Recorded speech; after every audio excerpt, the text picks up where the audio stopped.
This is a video that I'm doing specifically for people who are going through really, really bad anxiety. Let's get right into it. We're going to start where you are right here and right now. I want you to take a nice breath in your nose, out your mouth. Make some noise while you exhale like this. The first thing that you have to know is that the anxiety isn't going to do what it looks like it's going to do. You're not going to die. You're not going to have a heart attack. You are breathing okay. And it's not the end of the world.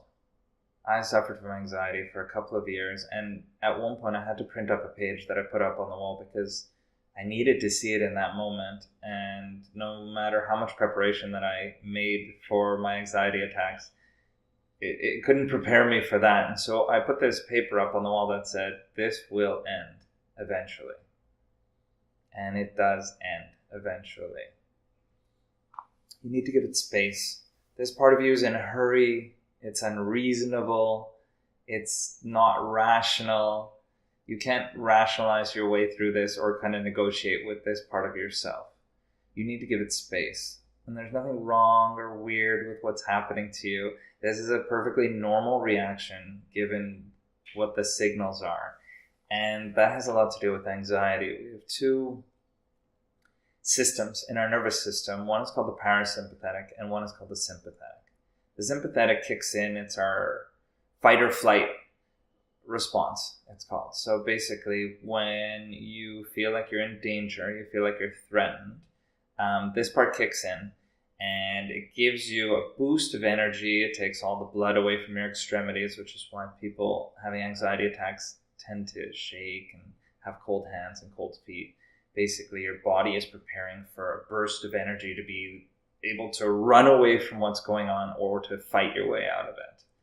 Now, the parasympathetic, which is what we want to kick in, which is what a lot of anxiety sufferers have trouble kicking in, is the part of us that relaxes, that drops our shoulders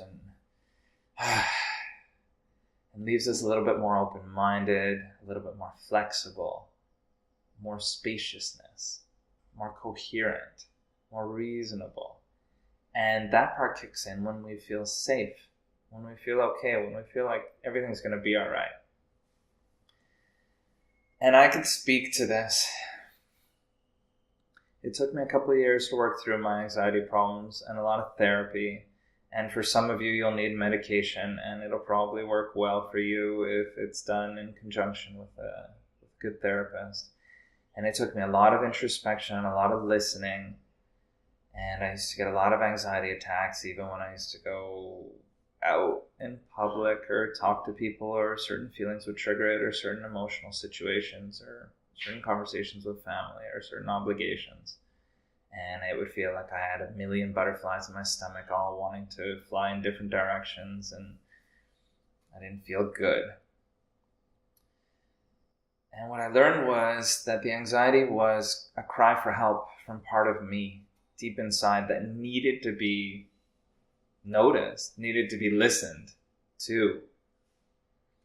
And that clearly I wasn't paying attention to what made me feel bad and what made me feel good and what I needed and what I wanted and what was hurting me in my life. This part of you needs compassion and love and a lot of patience. And you'll have to stop fighting it so much and resisting it so much. I'm going to ask you a series of questions, and hopefully these questions can help situate you a little bit and get you on your way to moving through this. So first we'll take another breath in your nose, out your mouth. Nice and deep, nice and slow.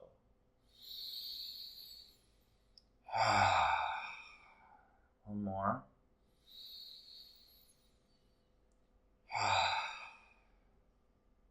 So how do you feel? How do you feel emotionally? How do you feel physically? Do you feel like you're in your body? Can you feel your legs? Can you feel your arms? Can you feel your shoulders? Can you feel your breathing? Can you feel warmth? Can you situate where your attention is? There's a certain physicality to an anxiety attack. You know, it's very you can feel it. You can feel it in your stomach. You can feel it in your chest. And I want you just to touch it a little bit. Just feel it without running away. It may take a little bit of bravery or courage. It's not too much. I'm sure you can do it. I want you to go into what you're afraid of here, what you're afraid of happening here. And even if you can only do it gently, just feel for it. See if you can hear it a little bit. What's made you feel bad in your life? What are you afraid of something happening again to you, repeating? Anxiety very often is worrying about the future, worrying about uncertainty, what we can't control, what we can't know that's coming. And these fears are usually based on something that happened to us in the past that made us feel really bad. Someone generally hurt us, or some situation hurt us. It's usually pain. We're avoiding pain and suffering. Now I'd like you to ask yourself very honestly, is this thing here with you or not? This fear, is it what you're afraid of happening? Is it happening? Can it happen here? Is it real right now? Can it actually happen? And what is the worst thing that can happen? And I want you to slowly kind of assert yourself into it and challenge it a little bit, very gently, whether or not it's true for you. That's as far as we're going to go for now.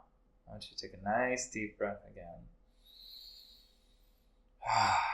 Thanks for having the patience to sit through this with me, and I hope it helped.